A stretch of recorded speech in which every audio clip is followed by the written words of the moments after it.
किसी टाइम में ये था कि ये आपका यूरोप, ये अपना इंडिया। यूरोप में एक, पूरे यूरोप की उन दिनों राजधानी हुआ करती रोम। राजधानी कौन सी? इसलिए यूरोप का साम्राज्य जो था वो कहलाता रोमन। यूरोप का साम्राज्य क्या कहलाता? रोमन एम्पायर था। पूरा साम्राज्य एक था, बड़ा शक्तिशाली साम्राज्य था। उस समय ये लोग पानी के रास्ते अपने साउथ इंडिया आते। कहां पर आते? और अपने यहां से मसाले लेके जाते। ठंडे देश है, ठंडे देशों में मसाले चाहिए, गर्म चीजें चाहिए। गर्म चीजें उनके वहां हो नहीं रही थी। अपने यहाँ केरला में, तमिलनाडु में, यहां पर ये चीजें होती। इलायची लेके जाते, काली मिर्च लेके जाते, इस प्रकार की चीजें, लौंग लेके जाते, इस प्रकार की चीजें वो लेके जाते। कई साल तक इनका ठीक चला ये मामला। बड़े साम्राज्य, बड़े बड़े जहाज भर के आता वहां से, यहां पर अपने सामान लेता, वापस चला जाता। रोमन एम्पायर वाले इतने रिच थे, इतना पैसा था कि पहले दुनिया में यह था, एक सामान दो, दूसरा सामान, बार्टर सिस्टम, वस्तु विनिमय। क्या बोलते? मेरे पास जो है मैं आपको दे दूंगा और आपके पास है वो मुझे दे दो। तो अपने से लेके जाते, काली मिर्च लेके जाते, लौंग लेके जाते, इलायची लेके जाते। तो वो कहते यूरोपियंस कि भाई ठीक है, तुम हमें काली मिर्च दे दो और बदले में हमसे कांच की गिलास ले लो। हम कांच के गिलास बहुत अच्छे बनाते हैं। अपने वालों का ऐ है, बदले में हम एक ही चीज लेते हैं, सोना। क्या लेते हैं? सोने के अलावा कुछ भी। तो वो बेचारे अपने को सोना देते और अपने से क्या लेके जाते? काली मिर्च। क्या लेके जाते? मसाले, काली मिर्च। काली मिर्च बेसिकली जो बड़ा जो उनकी चीज थी ले जाने वाली, वो चीज कौन सी थी? काली मिर्च। काली मिर्च लेके जाते और अपने को क्या देके जाते? सोना। जो इतिहासकार हुआ, उस इतिहासकार का नाम है प्लिनी। कौन इतिहासकार हुआ है? प्लिनी। प्लिनी बेचारा कहता है कि पूरी दुनिया का सोना पूरी दुनिया में घूमता है। क्या बोलता है? बोलो देखे। पूरी दुनिया का सोना पूरी दुनिया में, भारत में जाके गायब हो जाता है। भारत वाले लेते तो है लेकिन किसी को देते। तो ये सोना दबा दबा के रखना अपनी पुरानी आदत है। अभी तक भी अपनी सारी मम्मियों ने छुपा रखा है। लड़कियों के तो सारी मम्मियों ने छुपा रखा होगा कि नहीं, काम आएगा तेरे, कभी ना कभी काम आएगा। और बाकी सब आज भी अपने को इन्वेस्टमेंट करना होता है। अपने दिमाग में सबसे पहले क्या आता है? गोल्ड। गोल्ड ले ले यार, सोना। इसलिए सोने की रेट कभी कमी नहीं हो रही, क्योंकि सोने की डिमांड बनी हुई। डिमांड सप्लाई का नियम है। जितनी ज्यादा डिमांड है उतनी ज्यादा सप्लाई नहीं है, इसलिए रेट हमेशा क्या रहती है सोने की? भारी रहती है उसकी, क्योंकि डिमांड में हमेशा बना रहता है। इसलिए प्लिनी ने बेचारे ने कहा कि पूरी दुनिया का सोना पूरी दुनिया के अंदर घूमता रहता है। भाई मैंने सोना इनको दिया, इन्होंने सोना इनको दिया, इन्होंने सोना इनको दिया, लेकिन भारत वालों ने कहा दबा लो, अब आगे किसी को देना काली मिर्च ले जाओ, तुम्हें जीती चाहिए, सोना अब हम किसी को देंगे। तो सोने के प्रति अपनी बड़ी गजब की दीवानगी थी। और रोम में एक राजा हुआ था, नीरो। कौन राजा हुआ था? कभी एक स्टेटमेंट कभी आपने सुनाओ कि जब रोम जल रहा था तो नीरो बांसुरी बजा रहा था। क्या स्टेटमेंट है? जब रोम जल रहा था तो नीरो बड़ा बेफिक्र राजा था। एक बार रोम में अकाल पड़ा हुआ, जनता बेचारी त्राहिमाम त्राहिमाम करे भूखी, और नीरो मजे करता। नीरो की जो पत्नी थी वो दूध से नहाया करती थी। मिस्र से उसके लिए गुलाब के पत्ते मंगाए जाते कि गुलाब के पत्तों के साथ में वो नहाएगी। क्योंकि जब तुम्हारी रानी गुलाब के पत्तों से नहा रही थी तब लोग भूख से मर रहे थे। तो जब नीरो बांसुरी बजा रहा था तब रोम क्या हो रहा था? जल रहा। क्या रोम जल रहा था? नीरो क्या कर रहा था? तो नीरो वहां का एक राजा हुआ है। नीरो को जब ये पता चला कि ये बेटे यहां से लेके जाते हैं सोना और बदले में क्या लेके आते हैं? एक सोने से भरा हुआ जहाज केरला आता, एक सोने से भरा हुआ जहाज अपने कोई कर्नाटका तमिलनाडु आता, और यहां से बदले में सोना उतारता और बदले में क्या लेके जाता? उसने कहा दिमाग खराब है, ये कौन सा भुगतान संतुलन है? बैलेंस ऑफ पेमेंट टिकट बढ़ाया हुआ है कि तुम सोना दे के और काली मिर्च लेके आते हो। अगली बार किसी ने सोने के बदले में काली मिर्च ली, मैं टांगे तोड़ दूंगा तुम्हारी। और फिर भी रोम के व्यापारियों ने कहा कि नीरो चौप काली मिर्च चाहिए, उसके लिए जीता सोना चाहिएगा, हम देंगे। वो फिर भी अपने यहां सोना लेके आते। कालांतर में रोमन एम्पायर लंबे नहीं चलते, रोमन एम्पायर टूट गया, दो टुकड़े हो गए। ईस्टर्न रोमन एम्पायर, पूर्वी रोमन साम्राज्य, और पश्चिमी। पश्चिम की राजधानी तो रोम है, पूर्व की राजधानी चेंज होगी। पूर्व की राजधानी होगी कुस्तुनतुनिया। कौन सी होगी? कॉन्स्टेंटिनोपल।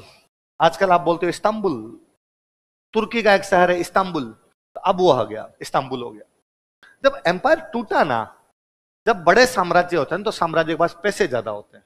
साम्राज्य जब राज्य छोटे छोटे होंगे तो उनके पास ज्यादा पैसे नहीं। तो इनका ये व्यापार खत्म हो गया। अब वो जलमार्ग से आने बंद हो गए। छोटे व्यापारियों के पास बड़े जहाज नहीं, बड़ा इन्वेस्टमेंट नहीं, इतनी दूर आना। अब इतनी दूर यदि कोई व्यापारी यहां से यहां तक चल के आता, उसके पास बहुत बड़ा जहाज चाहिए, बहुत बड़ा पैसे चाहिए, सेना चाहिए, रास्ते में कोई लूट ना ले, तो व्यापारी अपनी सेना लेके आते। अब इतने बड़े व्यापारी नहीं थे। अब क्या किया जाए, अब भी चाहिए उनको काली मिर्च। तो तब एक नया रूट पकड़ा। साउथ इंडिया से ये लैंड रूट से अपने नॉर्थ आता, नॉर्थ से लैंड रूट से पाकिस्तान जाता, पाकिस्तान से अफगानिस्तान जाता, अफगानिस्तान से ईरान जाता, ईरान से टर्की जाता, टर्की से यूरोप जाता। स्थल मार्ग कौन से जाने लगे? ठीक चल रहा है अब तक भी। ईसाई है, यहां पर भी ईसाइयों का राज है, यहां पर भी ईसाइयों का राज है। बीच में 1469 के आसपास में इधर कब्जा कर लेते हैं तुर्क। कौन कब्जा करते हैं? और जब तुर्कों ने कब्जा किया, तो जैसे तुर्कों ने कब्जा किया तो तुर्कों ने ये वाला जो रूट था ये ब्लॉक किया, ये वाला इधर वाला रूट था ये ब्लॉक किया। और इधर वाले ईसाइयों को कहा यदि इधर काली मिर्च लेने आ गए देख लेना, एक भी जिंदा नहीं जाएगा। इसलिए वो जो स्थल मार्ग से अपनी काली मिर्च इधर जा रही थी, वो जाने क्या हो गई, पूरी काली मिर्च जानी बंद हो गई। यूरोप में काली मिर्च की भयंकर डिमांड पर क्या करो, तुर्कों ने रूट ही ब्लॉक कर दिया। भाई कोई रास्ते में नहीं जाने देगा तो बिना काली मिर्च के रहना पड़ेगा आपको। एक दिन स्पेन में, स्पेन की बात है, स्पेन में एक लड़का आमलेट खा रहा है, अपनी मां को कहता है कितना फीका आमलेट बना के लाई है, खाया ही नहीं जाता, उल्टियां होती है इस आमलेट को देख के तुम्हारे। और मां ने उसको वापस डायलॉग दिया, इतने ज्यादा स्पाइसी खाना ना तो इंडिया ढूंढ ले। क्या ढूंढ ले? इतने स्पाइसी मसाले खाने ना तेरे को आमलेट के अंदर, तो इंडिया जा। उस लड़के को बात यहां लगी जाके, उसने कहा अब अपनी जिंदगी का एक को मकसद है, क्या ढूंढना है? उन दिनों स्पेन में एक रानी हुआ करती, उस रानी का नाम था इसाबेला। रानी का नाम क्या था? और इसाबेला ने घोषणा कर रखी थी कि जो कोई इंडिया जाएगा उसको मैं जहाज दूंगी, उसको मैं रुपए दूंगी, बस इंडिया जाए और वहां से काली मिर्च लेके आए। वो लड़का गया, उसने जाके इसाबेला को, हर हाइनेस मैं इंडिया जाने के लिए तैयार हूं, मुझे जहाज दिया जाए, मुझे पैसे दिए जाए। इसाबेला ने कहा राजकोष से धन दिया जाए, जहाज दिया जाए, जाओ विजय भाव तुम इंडिया ढूंढो और इंडिया से क्या लेके आओ, काली मिर्च। वो लड़का केवल इतना जानता था कि इंडिया के लोग काले हैं। इंडिया के लोग कैसे हैं? वो जहाज में चढ़ा, अब समुद्र में जहाज चलता जा रहा, चलता जा रहा, चलता जा रहा, चलता जा रहा, अचानक एक बंदरगाह पे काले काले लोग दिखाई दिए। उसने कहा यस इंडिया आ गया, इंडिया आ गया। वो जो लोग थे उन लोगों ने कहा है भाई साहब तुम वेस्ट में आ गए हो। कहां पर आ गए हो? तुम्हें ईस्ट में जाना था, इंडिया उधर है, तुम गलत ट्रैक पे आ गए हो। उसने कहा ठीक है, अब जहां पहुंचे वही ठीक है। इसलिए उसने इस जगह का नाम दिया वेस्ट इंडीज। क्या नाम दिया? इंडिया ढूंढते ढूंढते वो बंदा अमेरिका ढूंढ गया। क्या ढूंढ गया? खोजने क्या निकला था? क्या खोज गया? वो कोलंबस था। वो कौन था? आमलेट के चक्कर में अमेरिका की खोज हो गई उधर। और वो उधर वालों को उसने कहा जो भी है वेस्ट में आ गया, पर तुम भी इंडिया ही हो यार, तो मेरे लिए तो तुम भी इंडिया ही हो। इसलिए उसने उसका नाम ही दे दिया वेस्ट इंडिया। क्या नाम दे दिया? इसलिए आज भी उसको हम क्या बोलते हैं? मुझे कई बार लगता है कि यार कोलंबस यदि मुझे कभी मिलता तो मैं उससे पूछता कि कोलंबस मान लिया कि काले काले लोग हैं, पर इतने भी नहीं थे यार, हमारे में उनमें अंतर है यार। और रंग को यदि तू मान भी रहा है समानता का आधार, तो होठ तो चेक करता, बालों की डिजाइन तो चेक करता है। तुलना थोड़ा तो ढंग से करना चाहिए था। इवन अपने गांधी जी जब अफ्रीका के अंदर थे, गांधी जी को जेल में बंद किया अंग्रेजों ने, तो गांधी जी ने वहां अंग्रेजों को कहा कि मैं अफ्रीका वाले कालों के साथ नहीं रहूंगा, मैं इतना काला थोड़ी हूं। इसलिए अफ्रीका वाले काले आज भी कहते हैं कि गांधी जी ने कोई रंग भेद का विरोध नहीं किया, गांधी जी हमसे पूरा रंग भेद करते थे। इसलिए बीच में अफ्रीका में गांधी जी की मूर्ति लगाई गई, अफ्रीका वाले कालों ने तोड़ दी। उनका यह आदमी हमसे रंग भेद करता था, ये कहता था कि मैं कम काला हूं, हम तो खाली सांवले हैं, वो वाले क्या हैं। अब जब ये इधर वालों को नहीं मिला, एक देश और था पुर्तगाल। कौन सा देश है? पुर्तगाल में एक राजा है हेनरी। पुर्तगाल का राजा कौन है? और हेनरी ने भी घोषणा कर रखी है, जो कोई इंडिया ढूंढेगा उसको इनाम दूंगा। इधर बीच में एक महाद्वीप और पड़ गया आपका, अफ्रीका। कौन सा महाद्वीप? अफ्रीका में नीचे वाला जो समुद्र है ना, इधर वाला, इसमें तूफान बहुत भयंकर आते, इसलिए यूरोप वाले जब भी आते हैं तो ऊपर ऊपर आगे चले जाते, कभी भी नीचे नहीं जाते। और नीचे वाले को बोलते थे कि स्ट्रॉम सी है, स्ट्रॉम आते हैं जिस सी के अंदर, इसमें तूफान आते हैं, इसलिए इधर जाएंगे नहीं। एक दिन एक पुर्तगाल का यात्री नीचे उतर गया, वो यहां तक पहुंच गया। किसी भी महाद्वीप के अंदर जो सबसे नीचे वाली टिप होती है ना, इसको बोलते हैं कैप। क्या बोलते हैं? तो वो कैप ऑफ स्ट्रॉम, तूफानों की जो कैप थी, उस कैप पर पहुंच गया। जब वो यहां इस कैप पर पहुंचा ना, तो उसको एक जहाज मिला, जिस जहाज का जो कैप्टन था वो आवाज लगा रहा था कि इंडिया इंडिया इंडिया, 10 रुपए 10 रुपए 10 रुपए। उस पुर्तगाली ने जाके पूछा, भाई साहब तुम कौन? मैं इंडिया से। कहां से आए? उसने गुजरात। तुम इंडिया से यहां आते? उसने कहा रेगुलर। तुम मुझे इंडिया ले जा सकते हो कि कभी भी? श्योर तुम इंडिया का? अरे मैं इंडिया का हूं। वो बेचारा पुर्तगाली वापस भागा यहां से। उसने पुर्तगाल जाके बताया कि मैंने इंडिया तो नहीं ढूंढा, पर मैंने वो कैप ढूंढी है जहां से इंडिया जा सकते हो, क्योंकि वहां कई इंडियन आते हैं। वो जो पुर्तगाली था उसका नाम था बार्टोलोमेउ डियाज। क्या नाम था पुर्तगाली का? बार्टोलोमेउ डियाज। राजा ने कहा कि वो कैप कौन सी है? वही कैप जहां तूफान ज्यादा आते हैं, वो कैप ऑफ स्ट्रॉम है। राजा ने कहा नहीं, वो कैप वो है जहां से हमें इंडिया जाने की आशा नजर आई है। आज के बाद उस कैप का नाम है कैप ऑफ गुड होप। क्या नाम है? इसलिए अफ्रीका में सबसे नीचे वाली जो टिप है उसको बोलते हैं कैप ऑफ गुड होप, क्योंकि उनको गुड होप नजर आई, इंडिया जाने की आशाएं नजर आई। उस कैप पर बाद में उन्होंने टाउन बसाया, इसलिए नाम है कैप टाउन। क्या नाम है शहर का? उस कैप पर टाउन बसाया गया, इसलिए उसका नाम ही क्या रखा गया? उसने जाके, ये 1487 की बात है, और उसने जाकर इंडिया जाने का उधर से। अब दिक्कत यह है कि कौन जाए? पहले तो इस तूफान में कौन पहुंचे, और तूफान में पहुंच जाए तो बाद में इंडिया कौन जाए उनके साथ में? इधर वाला ये पूरा रास्ता लेते हुए यहां इंडिया कौन पहुंचे? एक दिन राजा फिर अपने पसोपेश में, एक दिन राजा अपने महल में घुस रहा है। घुसते हुए राजा ने गार्ड को देख के कहा कि जेंटलमैन, तुमको पहले कभी नहीं देखा, आज पहली बार मैं देख रहा हूं। मुझे सल्यूट मारा। उसने कहा जी सर, पहले मेरे पिता इस गार्ड की नौकरी करते थे, पिता रिटायरमेंट हो गए, इसलिए राज्य ने पिता की जगह मुझे नौकरी पे रखा है। मुझे आते हुए कुछ ही दिन हुए, इसलिए आपकी नजर नहीं पड़ी। राजा ने पुनः कहा कि तुम काफी हट्टे कट्टे लंबे चौड़े हो, तुम एक गार्ड की नौकरी क्यों कर रहे हो? क्या तुम जीवन में कुछ अच्छा नहीं करना चाहते? उसने वापस कहा कि राजा ने ठीक पहचाना, मैं कैप्टन बनना चाहता हूं। क्या बनना चाहता हूं? उस समय यूरोप की सबसे बड़ी नौकरी थी नेवी, तो नेवी के अंदर ज्यादा उनसे बहादुर कोई नहीं। राजा ने कहा तू साइड में आ। पक्का तू कैप्टन बनना चाहता? उसने कहा क्या तुझे यदि कोई टारगेट दिया जाए वहां करेगा? उसने खुद चला के कहा यदि आप सोच रहे हो इंडिया भेज रहे हो तो मैं इंडिया जाना पसंद करूंगा। राजा ने उस बंदे को 4 जहाज दिए, 2 तोपें दी, रवाना हुई है। पुर्तगाल की राजधानी है लिस्बन। कौन सी राजधानी है? राजा ने घोषणा की लिस्बन के सारे चर्च में एक साथ घंटियां बजाई जाएगी। ये बंदा जो जा रहा है इसके लिए दुआएं मांगी जाएगी कि सफल हो। उस बंदे कहा गया बीच में जो कोई आए तोपों से उड़ा देना, लक्ष्य एक ही, काली मिर्च आनी चाहिए। वो बंदा वहां से कैप ऑफ गुड होप पहुंचता है। कैप ऑफ गुड होप पे एक गुजराती भैया मिलते हैं उसको, अब्दुल मनिक उसको लेके आते हैं केरला। वो बंदा भारत का रास्ता खोज देता है। वो बंदा था वास्को डी गामा। क्या नाम था? राजा का एक गार्ड राजा की तरफ से 4 जहाज और 2 तोपे लेकर रवाना होता है। उसके आधे सदस्य बीच में मर गए थे। कोई तूफान में मरा, कोई मलेरिया में मरा, कोई दूसरी बीमारी से मरा, कोई लड़ाई में मरा, लेकिन उसके बावजूद उसने कहा कि ना, भले सारे मर जाए मैं अकेला जाऊंगा। जब वो काली मिर्च लेके यहां से यहां पहुंचा तो उसने काली मिर्च मान लो केरला से 1 रुपए किलो में खरीदी थी। यूरोप में इतनी डिमांड थी कि 60 रुपए किलो में बिकी। 60 गुना फायदा था। कितना गुना फायदा था?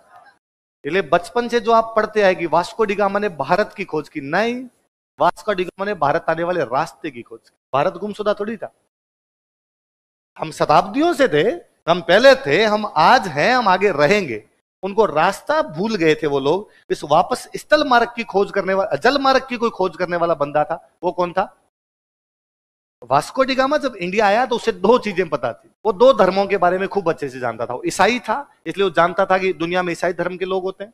एक वो ये जानता था कि दुनिया में मुसलमान होते हैं, क्योंकि मुसलमानों के साथ ईसाइयों की लंबे टाइम से लड़ाइयां चल रही थी, अरब वालों के साथ उनके पंगे चल रहे थे। वो ये जानता था कि अरब में जो मुसलमान है ये टोपियां रखते हैं, तो उसे लगता था मुसलमान पूरी दुनिया में क्या लगाते हैं, टोपियां। उसे दो पता था कि या तो ईसाई होते हैं दुनिया में, क्या होते हैं, मुसलमान।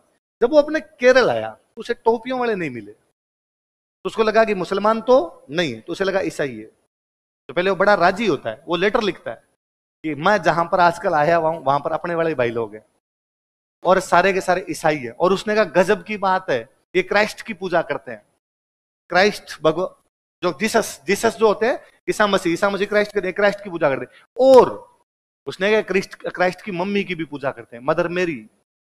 तो जीसस की मम्मी, उनका नाम क्या है, और मदर मेरी की भी पूजा करते हैं। पर अफसोस ये थोड़े रास्ता भटक गए, ये मूर्ति पूजा करने लग गए। क्या करने लग गए, क्योंकि ईसाई और इस्लाम धर्म दोनों कहते हैं मूर्ति पूजा करनी। और उसने कहा यार ये करते तो क्राइस्ट की पूजा है, करते तो मदर मेरी की पूजा है, पर इन्होंने मूर्तियां बना ली, रास्ता भटके वे ईसाई है। फिर थोड़े दिन बाद अपने वाले वास्को डी गामा को बुलाया, इधर आ, ये क्राइस्ट नहीं है, कृष्ण है। वो कृष्ण को क्या समझ रहा था, और सुन, ये मदर मेरी नहीं है, हमारी है, तेरी इस मदर से कोई भी लेना देना। और सुन, तुम्हारी जो मदर मेरी है वो दया, करुणा, सहानुभूति वैसी है। इस जो जीसस की मम्मी, उनको माना जाता है दया की देवी है, करुणा की देवी है, सहानुभूति की देवी है एकदम। हमारे वाली का ऐसा कोई लेना देना नहीं है। बकरे के झटके लेती है, झटके, दुश्मनों के खून पी जाती है भाई साहब। चंडी, भवानी, कालका, महिषासुर मर्दिनी है। तो प्लीज आज के बाद ये नहीं कहेगा मदर मेरी है, तेरी नहीं है। तो यूरोपियंस को ये पता चला कि यहां पर एक धर्म और है, हिंदू। जब वो अपने बारे में जाने तो उनको पता चला ही नहीं, हिंदुओं में तो खुद में पता नहीं कितनी ब्रांच है। विष्णु को माने वो वैष्णव, शिव को माने वो शैव, माता जी को माने वो शाक्त, जो इन तीनों को ही नहीं माने, निर्गुण को माने वो जैन और बौद्ध। फिर उनको पता चला यहां पर मुसलमान भी है, टोपियों वाले नहीं है। फिर उनको पता चला कि यहां पे यहूदी भी हैं थोड़े बहुत। फिर उनको पता चला कि यहां पे सिख और रहते हैं। पर उनको सबसे अधिक इंटरेस्ट यदि किसी धर्म के अंदर आया था तो वो था बौद्ध। वो कौन सा था, यूरोपियंस को बौद्ध धर्म में बड़े मजे आए, क्योंकि दुनिया में दो धर्म ऐसे हैं जिनका विस्तार हुआ है, ईसाई और इस्लाम। दुनिया के ज्यादातर देश या तो ईसाई है, दुनिया के ज्यादातर देश या क्या है, इस्लाम। इसका रीजन क्या है, इसका रीजन थे राजा। एक राजा है, वो राजा ईसाई बना। राजा ने ईसाई बनने के बाद अगले दिन पब्लिक को ऑर्डर जारी किया कि सिलेबस चेंज, कल से सारे बाइबिल पढ़ोगे। तो सारी सारी पब्लिक क्या हो गई, ईसाई। राजा ने इस राज्य पर आक्रमण किया, तुम भी बाइबिल पढ़ोगे, ये भी सारे क्या हो गए, ईसाई। सेम इस्लाम का है, जिस राजा ने जहां कब्जा किया वहां की जनता को इस्लाम में कन्वर्ट कर लिया। तीसरा कोई धर्म जो दुनिया में फैला है वो कौन सा है, Bharat, Nepal, Bhutan, Sri Lanka, Burma, Indonesia, Malaysia, Singapore, Thailand, Mongolia, Taiwan, Hong Kong, Macau, China, Japan, Korea, सारे बुद्ध है। तो यूरोपियंस ने कहा, और यूरोपियंस में भी एक अंग्रेज था अपने यहां पर, उस अंग्रेज का नाम था अलेक्जेंडर कनिंगम। क्या नाम था अंग्रेज का, अलेक्जेंडर कनिंगम। और अलेक्जेंडर कनिंगम ने कहा यार ये बौद्ध धर्म इतना फैल गया, इसका क्या रीजन है। क्या कोई राजा तलवार लेके निकला और उसने जाके श्रीलंका वालों की तलवार लगाएगी, बुद्ध को मानो रहे वरना सबको काट दूंगा। हमने कहा होल्ड ब्रो होल्ड, बुद्ध वह आदमी था जिसने कहा युद्ध नहीं करना। बुद्ध ने युद्ध बंद कर दिए थे, तो उसने तो नॉन वायलेंस, अहिंसा की नीति अपनाने वाला आदमी था। तो ये कैसे फैले कि कोई एक बौद्ध हुआ, उसने किताब ली, किताब लेके श्रीलंका वालों के पास गया कि देखो कितनी अच्छी बुक है, तुम भी पढ़ के देखो, अच्छी लगे तो तुम भी फॉलो करो, और लोगों ने फॉलो की। अलेक्जेंडर कनिंगम को लगा क्या ऐसा भी हो सकता है कि किसी व्यक्ति को लोग इसलिए मान लेंगे उसके विचार बहुत अच्छे हैं, और यदि ऐसा होता है तो उस महान व्यक्ति के बारे में जानना चाहिए। वो लाइट ऑफ एशिया है। वो क्या है, इस एशिया को प्रकाश दिखाने वाला, एशिया का ज्योतिपुंज कोई है तो भगवान बुद्ध है। इसलिए भगवान बुद्ध के बारे में जानने लगे। भगवान बुद्ध के बारे में जानने लगे तो कैसे जानोगे, तो उन्होंने कहा जहां जहां भगवान बुद्ध है वहां की खुदाई करवाओ। इस चक्कर में खुदाई शुरू हो गई। क्या भगवान बुद्ध पैदा कहां है, लुम्बिनी खोदो रे। भगवान बुद्ध की मृत्यु कहां है, कुशीनगर, इसकी खुदाई करो। भगवान बुद्ध को ज्ञान की प्राप्ति कहां हुई, बोध गया, इसकी खुदाई करो। भगवान बुद्ध ने अपना पहला उपदेश कहां दिया, सारनाथ, इसकी खुदाई करो। भगवान बुद्ध ने लंबा टाइम कहां बिताया, श्रावस्ती, इसकी खुदाई करो। अलेक्जेंडर कनिंगम कितना दीवाना हुआ होगा बुद्धिज्म का कि एक दिन वो अपने भोपाल की बेगम के पास जाता है। भोपाल में अपने एक बेगम हुआ करती, शाहजहां बेगम। शाहजहां बेगम के पास गए, उसने जाकर हर हाय रे शाहजहां बेगम, तुम्हारी राजधानी भोपाल से 10 किलोमीटर दूर बाहर जब राइट हैंड साइड में एक पहाड़ के ऊपर 3 मंदिर बने हुए, बहुत सुंदर मंदिर है शाहजहां बेगम, यदि तुम मुझे परमिशन दो तो मैं पूरे पहाड़ को नीचे से काट के लंदन ले जाना चाहता हूं। शाहजहां बेगम ने कहा है, हमने इतनी देखे, चलो मेरे साथ। वो बेगम को लेके गया, ऊपर पहाड़ पर 3 सुंदर मंदिर बने हुए, इनमें एक सही बना हुआ, 2 थोड़े टूट चुके थे। उसने पुनः कहा कि बेगम प्लीज, हम पहाड़ को नीचे से पूरा काट लेंगे एकदम एग्जैक्टली, ऐसा कैसा उठा के लंदन ले जाएंगे। बेगम ने कहा ना, तुम पहाड़ काट नहीं सकते, हाँ तुम इसकी डिजाइन देख सकते हो, पेंटिंग बनवा सकते हो, मूर्तियां बनवा सकते हो, यहां पर कुछ भी आपको पढ़ना हो वो पढ़ सकते हो, पर पहाड़ काटने की अनुमति तुम्हें नहीं दूंगी। थैंक यू शाहजहां बेगम, क्योंकि यदि वो पहाड़ काटने की अनुमति दे देती तो सांची की महान स्तूप हमारे हिस्से नहीं होते। वो जो 3 मंदिरों की बात कर रहा था वो सांची का महान स्तूप है, वो सांची की महान स्तूप को काट के लंदन ले जाना चाहता था। अलेक्जेंडर कनिंघम बौद्ध धर्म का इतना दीवाना हो गया था,